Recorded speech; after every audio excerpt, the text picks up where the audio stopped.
guys, hey! It's Ayana here. Okay, so this week my guest has decided to come to my humble abode. So I think I hear her knocking. I don't have to bring any gift, but I might give her a drink. I'm gonna go open the door. Her name is Christine.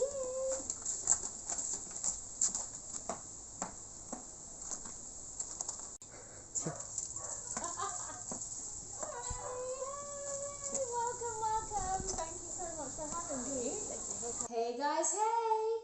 Thank you so much for joining another episode of The Inside Job. As you can see, Christine is in the house. She came to my house, made it easier for me. So appreciative. At the age of 12, Justin Bieber posted his own homemade videos of himself on YouTube, and industry insiders began to take notice of him. And the rest, as they say, is history.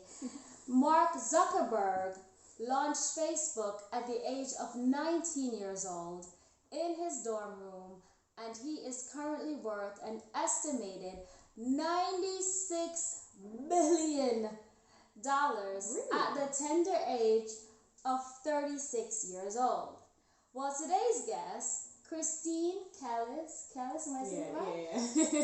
She's 21 years old, an aspiring entrepreneur. Some might say that she already is. She is the founder of Velour Motor Group and Eva's Child, a hair care business. Like Bieber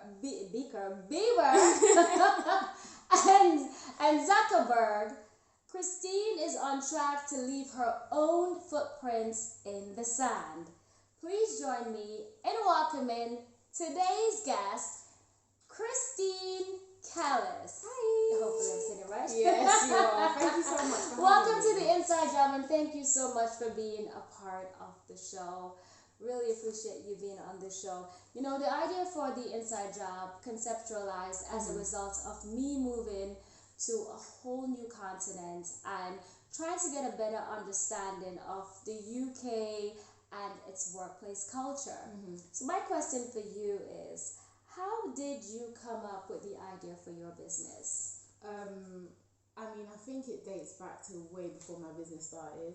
So when I was growing up, I would be at my dad's house sometimes, and it was never like Disney Channel and, CBBC and whatever it is that kids watch. It was always Top Gear, NASCAR, Formula One. Like, he was always like making me watch that, and at the time I was like, why are you doing this? I just want to watch Hannah Montana. But eventually I started to realize, okay, I kind of like this. So I had the passion, didn't really do anything with it.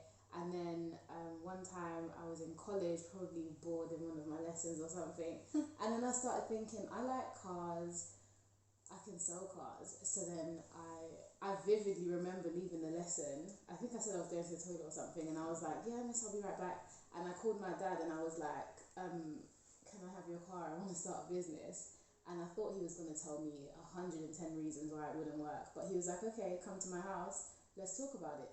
So after college that day, I went to my dad's house and he was like, all right, let's do it. So we just started from that car. I actually remember the number plate, even though it was like 4 years ago. But we started with that car, and then with the profit, got another one. With the profit, got another one. Yeah, just kept going from there. So let me try to get a better understanding. So you sold a car? Yeah. And then? Basically, my dad gave me his car. And I was like, I don't have any money to start this business, so I need to sell your car to have money to start the business. So he was like, okay, fine. Wait a minute. So he gave you his car to sell his car. Was it not a good car? It was. To give you his car? It was okay. It was okay, but he wasn't using it much. And I kind of played but Dad, I really need this, and Dad, please, and Daddy's little girl. batting my eyelashes, and eventually he was like, okay, yeah, fine, because my dad can't really say no to me. When I ask him for stuff, he's like, yeah, if he can, he will. Yeah. So from there, I just took it, sold it, but I did it with him, because first of all, I didn't have a license. Yeah, so he helped me with it, and from then on, I'd be at his house all the time, talking about what cars we'd be getting, how much do we need to fix them up, where are we selling them, where are we keeping them when they're not sold, how are we doing this, how are we doing that. So it was me and my dad's business at the start. Wow. So how old were you?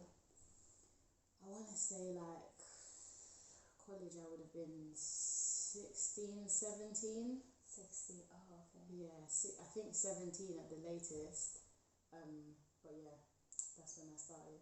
And I just thought I knew everything. I thought, yep, I like cars and, that's what's going to get me through. But there's so many lessons that I had to learn. It's ridiculous. And now I look back on it and I'm like, girl, you were so dumb. How could you think you knew that? But I guess with everything, it's experience. And yeah, now I'm in a way better position than I was at the start. But it was eventful. So, you figured out you really love cars. That was your passion. What was the action plan? I know you didn't just wake up one morning, or maybe you did. Tell me, Dad, let me just sell your car. What was the action plan that led up to selling the first car? So the first thing is that I'm very spontaneous, but like I had the idea and I kind of was just like, yeah, maybe not. But then in the lesson one day I was like, no, this is it, we're doing it, let's go. So I didn't really have a plan, and I guess it was a good thing because I learned so much along the way. But from him giving me the car, I was like, okay, what now? Am I supposed to sign a form to say it's mine? Like, where do we go from here? Then I figured that out. Then I figured out how to put it online and all that sort of thing. Then I sold it. But it was never like, on such and such a date, we're going to do this, we're going to do this. It was literally like I was a blind lady just walking. I didn't know what I was doing. If I was to do it now, there would be way more of an action plan. It would be more structured. My finance management would be a lot better. But it's all with experience, I guess. Well, that's good. Well, you know what? You just did it. Like Nike said, just do it. Now, I know for me, when I was 21, which was last year. You know what? You know I'm not 21. But God bless you. Wishful thinking. But when I was your age, my greatest fear was failure. I did not like to fail. And as a result of me not wanting to fail, I didn't try things. Yeah. And I began to see that I was missing out on so many opportunities because I didn't want to fail, so I didn't try anything. And as I got older, my biggest fear kind of switched from failure to regrets, because that's what happens as a result of having so many missed opportunities. So now, at my tender age of I try everything that's legal. But I try everything. I'm not afraid to try things because my mom always said that it's better to have tried and to have failed than not to have tried at all.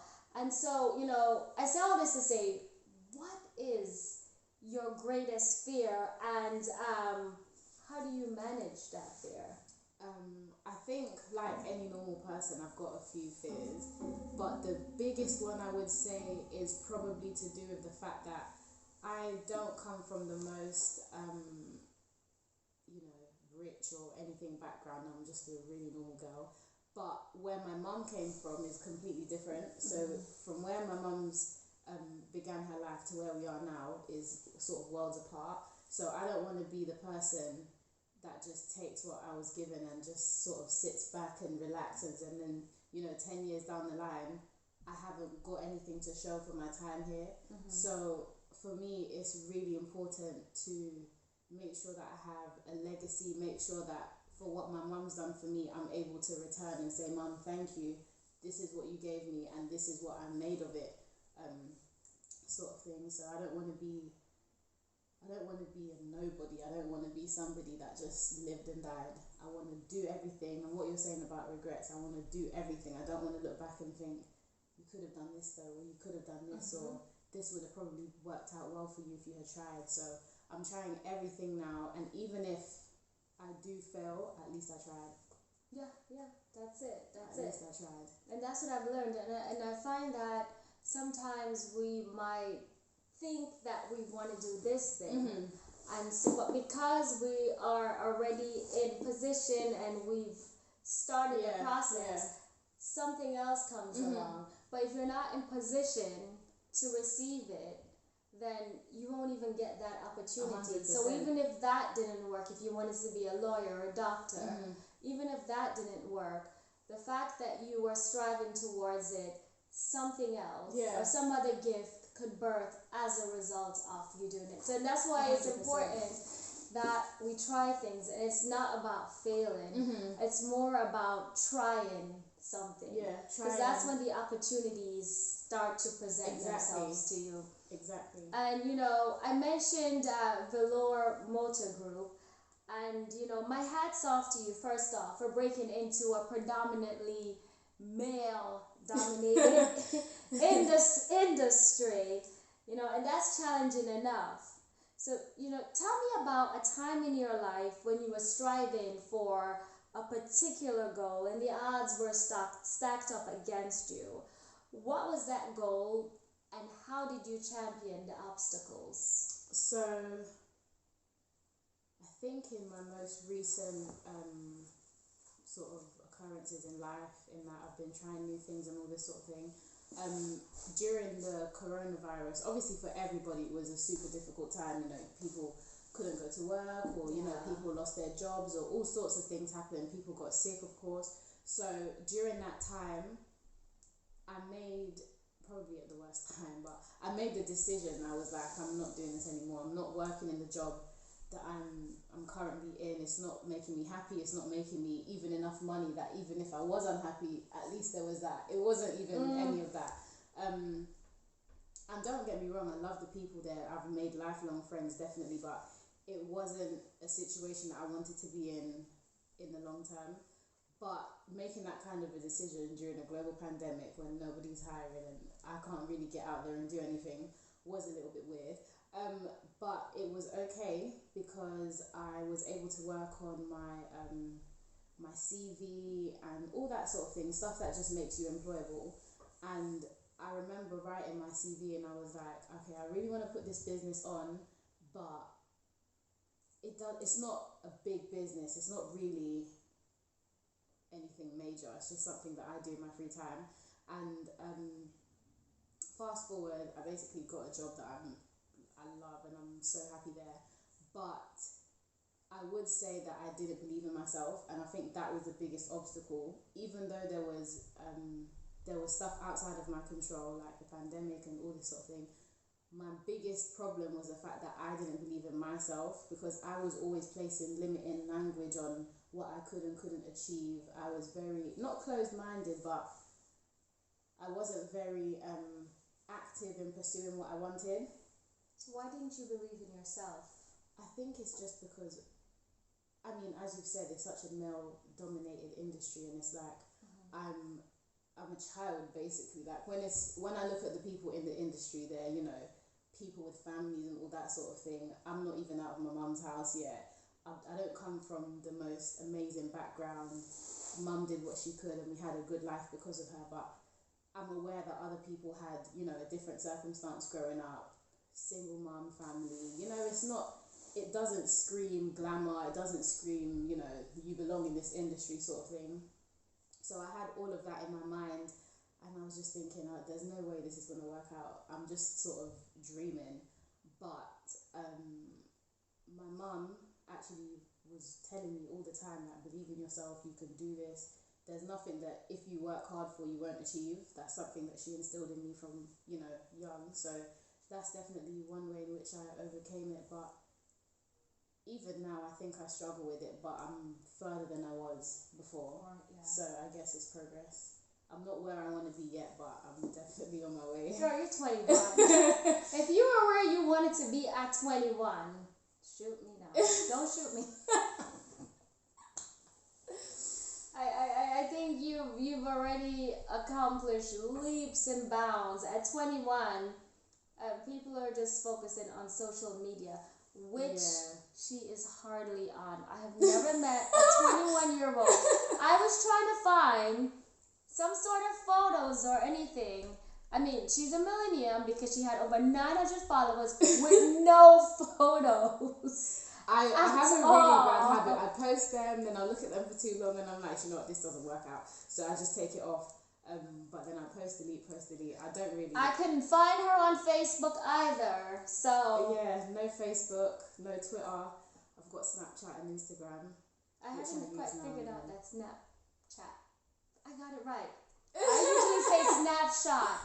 I have not figured out that Snapchat thing. Yeah, like what's the purpose? It's just sending pictures and messages. At the beginning, I didn't really like it, but then all my friends got on it. I was like, oh, okay, well, I'm not going to be the only one on it. But I only use it to talk to like my proper friends. It's kind of like texting. Whereas Instagram is more like you can communicate with strangers. You can do that on Snapchat, but it's not really the same vibe. It's more like close friends. Oh, because you take the picture and it lasts for 24 hours. That much I know. Yeah, you can send. Yeah, messages last up to 24 hours unless you save them in the chat. Then they'll last until you unsave them. You can send pictures and put like timers on them. You can post on your story so people just see what you've been up to throughout the day. But yeah, it's nothing. It's just social media. They're all kind of the same thing. Oh my gosh, it's just, yeah, it's like, okay, keep up with that one. No, I forget the name of one of the founders of that. What's his name? Is it Spielberg? I think so. I have no Ian clue. Spielberg or something along those lines. And he's another prime example. So he just turned 30 and I think he's a billionaire. Oh wow, good for him. Yeah, and as an example again, he's one of the founders. I think the company is called Snap Inc.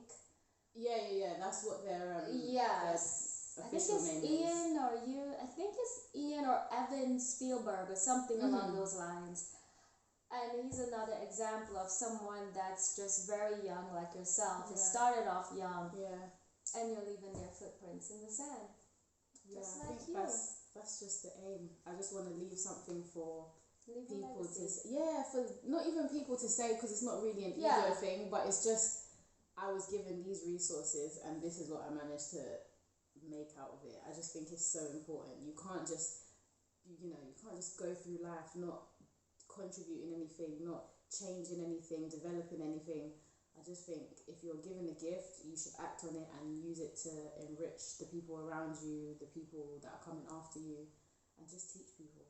That's all we can do. And she's 21, and that's why she's on the show. So, a part of the inside job, which is what I said for season 2, I didn't want to just focus on C-level executives that's already arrived, already, left footprints and continue to do so. I wanted to speak to people from all walks of life, and this is a prime example of someone that is just starting off their journey. And so I wanted to encourage those that are just starting off, right? Because we're all at different walks in life. Now that kind of leads me to, do you have any mentors or people that you have admired? And if so, what's the best piece of advice that they have given you? So I wouldn't say mentors, because I just someone you follow admire. them. Yeah, I follow some people on social media. So the first of which is Tristan Rapsity. He has he's got I think a few businesses, but the one that really interested me is a custom like car wrapping service. Oh. So if your car is like white and you want to change it Tristan Rapsity. Okay. Yeah. Is he from the UK? Yeah, he's Okay. from the UK, and he basically does crazy customs to cars. So I just thought, okay, cool, like I love the way these cars look. So I followed him from that, but he's kind of like on this sort of philanthropist vibe where he basically gives little type of messages and seminars and stuff, just talking about enriching yourself and how to better yourself as a person, as an entrepreneur, as a family man, whatever it is you want to be. So yeah, I definitely listen to a lot of him.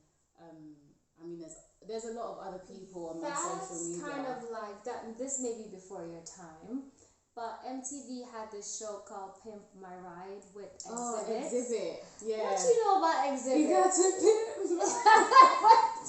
I'm like, that's before your time.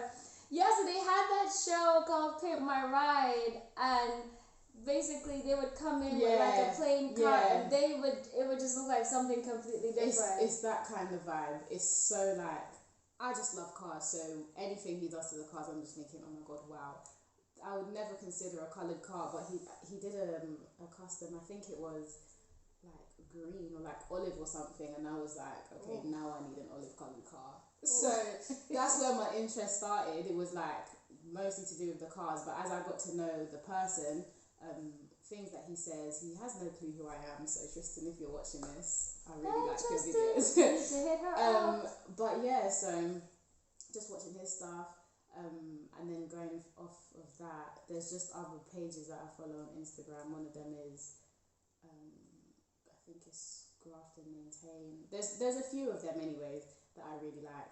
And I think the biggest lesson that I've learned, I can't remember which one it was from, is that there's a really big difference between motivation and discipline. What's the difference? So I could wake up in the morning and just be like, oh my god, I love cars, I'm going to sell cars, I'm going to reach out to this person, I'm going to do this, I'm going to do this.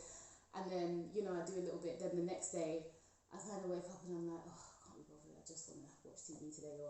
So I don't really want to work on it anymore, but I learned that where the motivation lacks is where the discipline is supposed to kick in.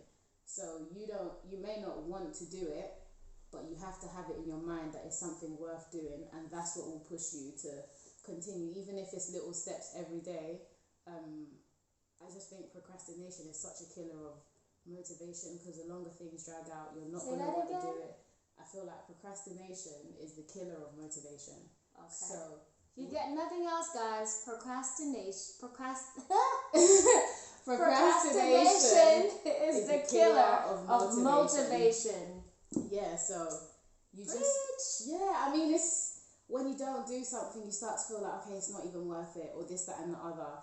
And I think a misconception is that for you to be successful, you have to be motivated every minute of every day. Yeah. And that's not how it works. There's things that happen outside of what you're trying to do that can affect how you want to proceed with that particular venture. But I think if you can train yourself to have enough discipline to say, even if I'm not motivated, I'm going to do this little bit to further what I'm trying to do. I'm going to do this, or I'm going to listen to this, or I'm going to reach out to this person.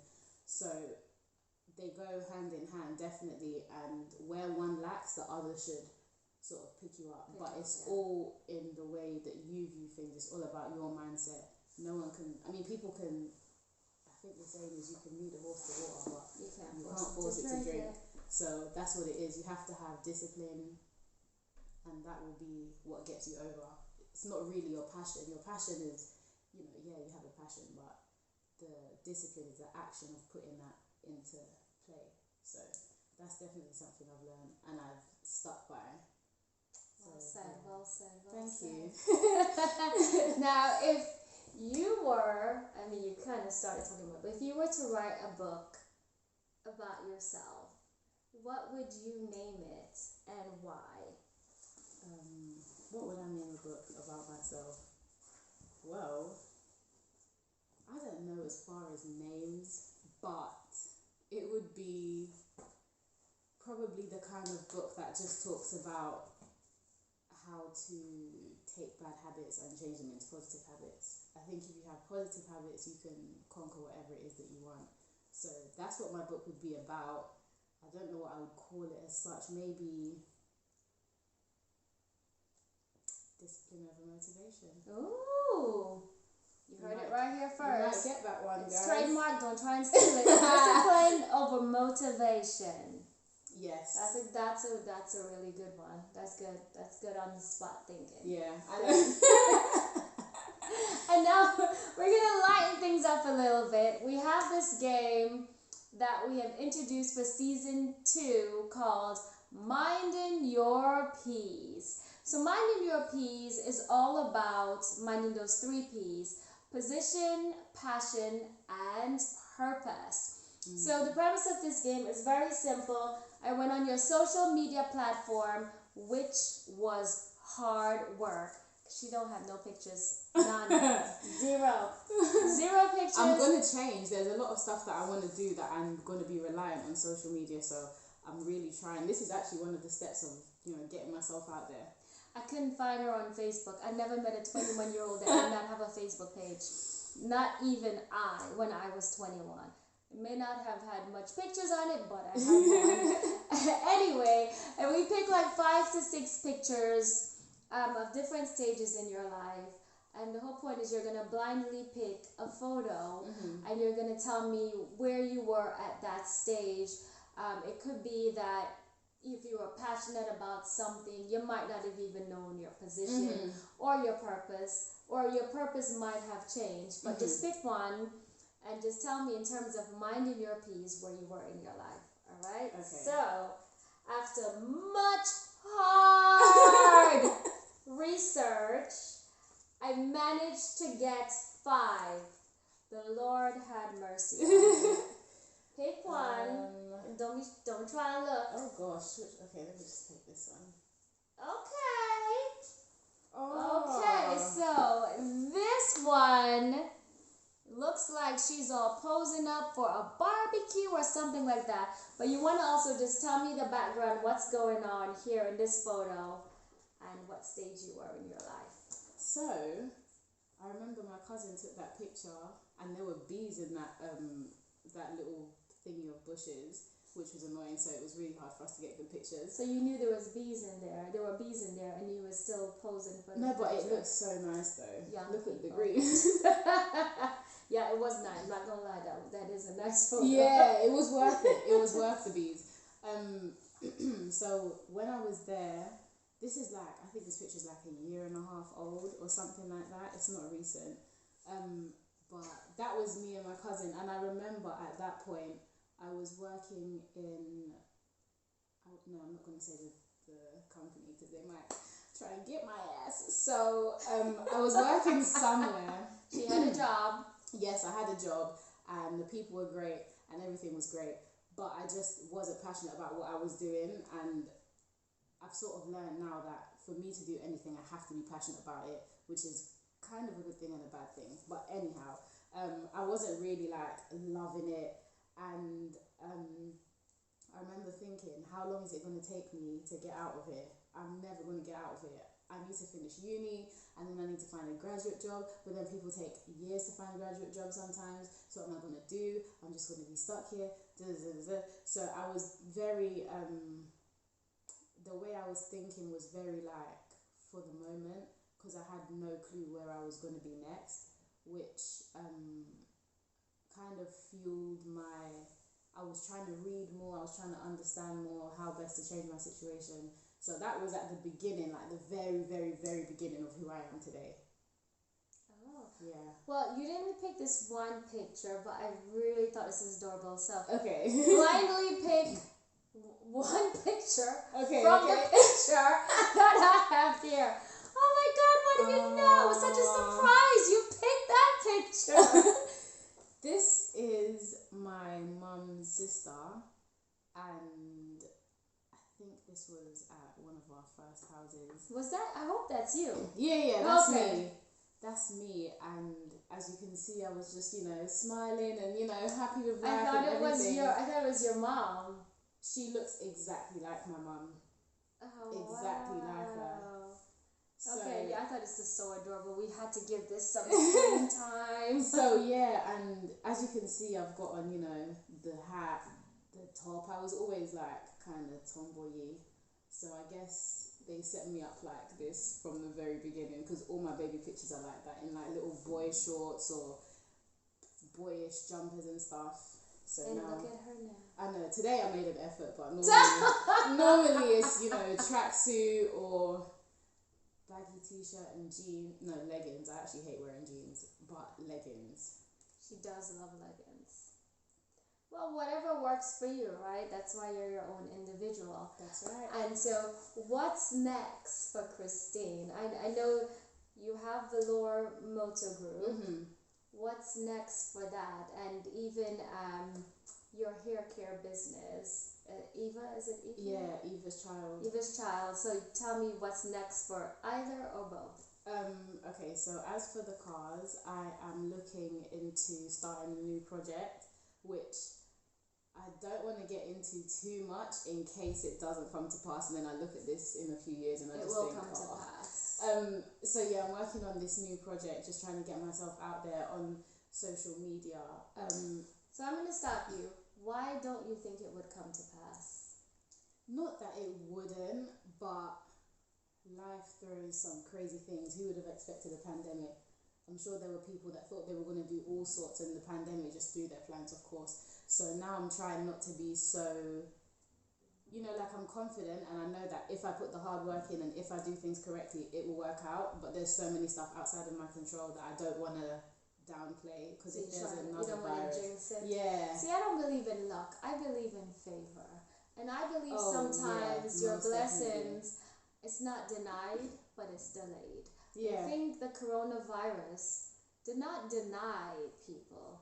It delayed. Yeah. And some people considered being delayed denied and just gave up. So the reason why I asked was I want to make sure that, because I know how I am, and I like to have things lined up. This needs to be done by next year. This needs to be done by that. This needs to be done. And I used to live by that, and I would get discouraged when things didn't happen within the time frame that I wanted it to happen. So I do want you to realize that sometimes things are not denied, it's just delayed. And so that's why I was asking. Coronavirus, for the most part, it delayed a lot of things. And sometimes I think the coronavirus kind of opened up new doors, because you mentioned that you started thinking differently. It forced us to think in a different way. Things that could be done virtually, we didn't do it before. So it forced us to think differently. So sometimes when obstacles come, it doesn't mean that it's denied. It just means it's delayed, or it just means it's a different route to get to that same destination. Definitely. So sorry for cutting you. I just wanted to make sure that you recognize that, because I know when I was your age, I was organized in terms of how things should be in a timeline. And I got discouraged when it did not happen the way you wanted it to, and it took longer. And quite honestly, I wouldn't have changed anything, because it ended up being better. Because if I had gotten what I wanted at that time, I wouldn't have been ready for it. Oh, 100%. So I'm definitely a believer of that. But the reason I'm not too, I think I'm the opposite of you. So where you've got things like, you can see where you're going. Mine is kind of like, because I'm so sort of spontaneous, something can just jump on my mind and I think, right, this has to get done right now, this minute. And that's a problem that I had before. I wasn't organized. So when I had an idea, it was like, go, now it's time to do this, and it didn't make sense, and I was rushing it. And now I'm able to say, okay, maybe it's not going to happen in the time frame you wanted, so just go with the flow. Literally, just do what you can, little steps every day, do what you can. And that's what I'm trying to do now. I'm hoping that the company is in a position to have employed other people. That's a big thing for me. Give other people opportunities that I had to make for myself, which kind of, I guess it was good because I learned a lot. But if I could, quicken someone else's journey by having the resources there ready for them, that's definitely something that I would want to work towards. So if I can do that, I'll be more than happy. I just want to get more on social media and conquer this weird fear that I have. It's not fear, but it's just like people could just look at me at any time. That's just so it's so weird. I know. It's really weird, but I guess we're in a generation now where that's how things are, and I just need to get there and stop being so to myself and all that sort of thing. So once I get through with working on that, then I think that the company will be able to go where it should go. Because now I'm kind of shielding it. It's my baby. It's not ready yet, and I just I need to make it perfect. But once I do everything that I want to do, for example, I want to start getting into blogging about cars, and all that sort of thing, selling them abroad. I'm from Uganda originally, so okay. I think it would be really interesting to see how to get different vehicles into the African market as well, which obviously does a lot for their economy, full stop. Yeah. So I think that's important. True. It's great that I have, you know, sort of this Western education and understanding, but I have to be able to take that back to my people. So that's something that's really important for me. So maybe not within the next 5 years, but within the next 10 years, definitely it will be a solid international venture, probably with other African countries, not just Uganda. And as for my hair page, it is One Eva Child on Instagram. I was forced to post on there a lot. So, you know, there's a lot more content there if you wanted to go and see. It is literally just a hairdressing service because I do my own hair and people are always asking me, who does your hair? And I was like, well, these magic hands do. So might as well make a bit of money off it. I'm not too sure where it's going to go because I've just sort of started it because a lot of my friends are like, why don't you start this as a business? So I was kind of like, okay. What do you do? What kind of hairstyles do you do? So it can be like some types of braids, cane rows, sew-ins, weaves, wigs, all that sort of thing. Okay. Yeah, just protective styles in general because our hair is not, you know, you can't have your natural hair out all the time, it will just break. So just stuff to, you know, keep us girls looking nice and proper when we have to keep our hair tucked away sometimes. So yeah, I don't know what the future is for that. I guess wherever God takes me, I'll go. But yeah, that's definitely. Well, Christine, like I said before, you are definitely already an amazing 21-year-old. Oh, thank you. Young lady, because most 21-year-olds, they're busy posting. Not all. Please, don't text me. Don't text me. Don't call me. Busy posting just photos, random photos of just, and I never understand how they get so many likes for doing nothing. But do you know what it is? This generation is so different. Yeah, and so focused on instant gratification. Yeah, it's like, I'm 21, but I want to have the £500 shoes, and I want to have the £20,000 car, and I want to do this, and I want to do that. It's very pressuring to be part of a society that just wants everything now. And it's like the lifestyle that you're trying to live is the lifestyle that a 35-year-old man's living after being in his industry for 15 years or 10 years. Yeah, and not even 35. They could be 40 and still trying to live. Because I see the things that they post and all of these name brand stuff, and I'm like, these things are expensive. And it's not all necessarily true because someone said, oh yeah, we just take the photo and then return it. And then other people might not know, and you're trying to keep up. We would say keep up with the Joneses, but there are no Joneses, right? Exactly. So everybody has this facade and stuff, but I'm glad that that's not what you're about, and that's why I wanted you on the show, because when I spoke to you, you had your goals, and it's a work in progress, right? Most definitely. It's a work in progress, and I think as long as you're alive, you're always going to be striving towards something. And so, as I said in the middle, this is why I wanted you on the show, because I didn't want everyone to just have arrived or to be more senior. Yeah, I wanted it to be for everyone at every level. And you're just starting out in your entrepreneurship, and I will say a serial entrepreneur. I'm claiming it and calling it right now. Amen. I'm the first one to say it. Just remember that. For the 2 businesses that you have thus far, and my cousin Carol always says that you need to have at least 3 different streams of income. You have a full-time job, so you have 3. You're already there at 21. I'm still working on that. Again, and so I just hope that you remain encouraged, that you'll continue to strive for whatever it is your goal. What is that? It sounds like there was a noise. We don't have earthquakes in England. Yeah, honestly, so. It might be the neighbors that's possibly making that, or is it the wind? It's been really, really windy, and I feel like when the wind go against the pipes on the outside, if you heard that, we're okay. That's what it's about. But again, thank you so much for continuing to watch The Inside Job. I hope that you will continue to like, subscribe, comment below. If you haven't subscribed yet, make sure you click on that button below. If you have, tell your mother, your father, your sister, your dog, everybody.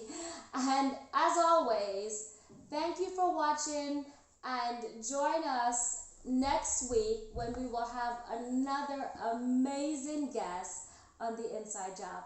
Bye, guys. Bye.